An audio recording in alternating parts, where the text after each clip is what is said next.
Ada beberapa bangunan yang bukan cuma sekedar tumpukan bata dan baja. Mereka adalah jiwa dari sebuah kota. Dan di Newcastle, bangunan itu, stadion sepak bolanya yang berdiri megah di atas segalanya. Nah, ini metafora yang luar biasa kan? Katedral di atas bukit. Ini tuh nunjukin kalau bagi warga Newcastle, stadion ini bukan sekedar tempat nonton bola biasa, tapi sebuah tempat yang sakral. Kutipan inilah kunci buat memahami semua cerita ini.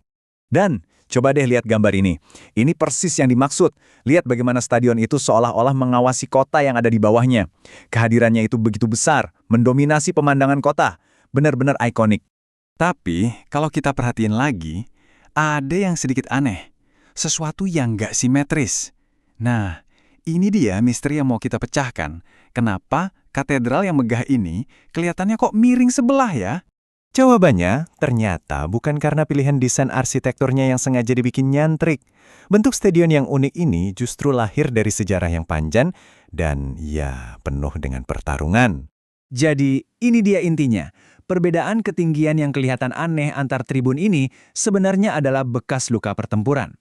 Ini adalah bukti fisik dari tarik ulur selama puluhan tahun antara ambisi klub dengan perlawanan dari komunitas di sekitarnya. Dan konflik ini bukan baru kemarin sore. Coba kita lihat lini masanya. Dari tahun 1920-an aja, rencana buat bangun tribun yang lebih besar selalu ditentang. Lanjut ke tahun 60-an, saking mentoknya, klub hampir pindah dari sana. Bahkan sempat ada wacana buat berbagi stadion sama rival bebuyutan mereka, Sunderland, tapi gagal juga. Pertarungan ini terus-terusan terjadi sampai tahun 90-an.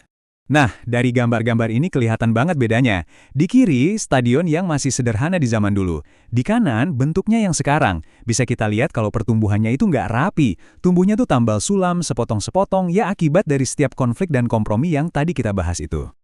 Tapi, di tengah semua drama dan konflik itu, stadion ini tetap jadi pusat dari gairah sepak bola yang luar biasa. Sampai akhirnya, stadion ini mengalami transformasi total. 68.386. Itu adalah rekor jumlah penonton pas lawan Chelsea di tahun 1930. Coba bayangin, puluhan ribu orang desak-desakan di tribun berdiri. Ini nunjukin betapa gila dan cintanya mereka sama klub ini. Bahkan dari zaman dulu banget. Lalu, datanglah satu momen yang mengubah wajah sepak bola Inggris selamanya. Laporan Taylor. Setelah tragedi Hillsborough, keselamatan jadi prioritas utama. Era tribun berdiri yang penuh sesak harus berakhir. Semua stadion klub papan atas wajib punya kursi untuk setiap penonton. Titik. Tabel ini ceritanya dramatis banget loh. Lihat deh, gimana kapasitasnya anjlok dari 68.000 lebih jadi cuma sekitar 36.000. Itulah dampak dari regulasi keselamatan. Tapi setelah itu, lihat gimana kapasitasnya melonjak lagi sampai lebih dari 52.000. Nah, itu adalah cerita tentang modernisasi dan ambisi yang nggak pernah mati. Dan inilah hasilnya. Pembangunan kembali di tahun 2000 itu menambahkan tribun-tribun baru yang super besar di sisi Milburn dan Leazes. Inilah yang akhirnya menciptakan siluet miring sebelah yang ikonik itu.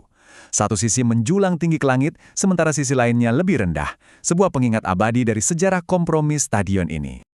Tapi ternyata pertarungan di St. James Park bukan cuma soal fisik, bukan cuma soal bata dan beton. Ada pertarungan lain yang terjadi, bukan soal tanah, tapi soal jiwa dan identitas stadion itu sendiri. Lalu pada tahun 2011, terjadilah sesuatu yang nggak pernah dibayangkan. Nama yang udah dihormati selama 119 tahun, St. James Park, secara resmi diubah menjadi Sports Direct Arena. Nama sebuah merek. Kutipan dari The Guardian ini benar-benar nangkep perasaan para fans waktu itu. Ini bukan cuma soal ganti nama. Bagi mereka, ini rasanya kayak sebuah pengkhianatan terhadap sejarah. Para fans jelas marah besar. Bagi mereka, nama itu adalah warisan yang suci. Menggantinya dengan nama sponsor terasa seperti menjual jiwa klub. Dan ini bukan cuma soal Newcastle loh, ini adalah cerminan dari pertarungan yang terjadi di seluruh dunia sepak bola antara tradisi dan tuntutan uang. Nah, cerita ini membawa kita ke hari ini. Dengan kepemilikan baru, klub ini lagi-lagi berada di persimpangan jalan, menghadapi sebuah pilihan yang sangat sulit dan, sangat familiar. Dan inilah dilemanya, yang rasanya seperti mengulang sejarah. Permintaan tiket tinggi banget, stadion selalu penuh. Tapi mau diperluas di lokasi yang sekarang, itu hampir mustahil, karena semua masalah hukum dan bangunan warisan itu. Kalau pindah, Itu artinya mereka harus meninggalkan rumah bersejarah yang udah ditempati lebih dari 130 tahun. Ini seperti gemal dari konflik yang sama yang membentuk stadion ini dari awal. Kutipan dari CEO klub ini sepertinya merangkum segalanya. Mau memperluas atau membangun stadion baru, rintangannya banyak banget. Hukum, perizinan, warisan budaya. Ini adalah keputusan yang sangat rumit dengan pertaruhan yang sangat tinggi. Pada akhirnya, kisah St. James Park ini jadi lebih dari sekedar cerita soal sepak bola. Ini adalah cerminan dari pergulatan yang dihadapi banyak kota besar. Gimana caranya menghormati masa lalu sambil terus membangun untuk masa depan. Jadi, inilah pertanyaan besarnya. Bagaimana sebuah komunitas bisa menyeimbangkan antara menghormati sebuah warisan berharga dengan tuntutan masa depan yang terus mendesak?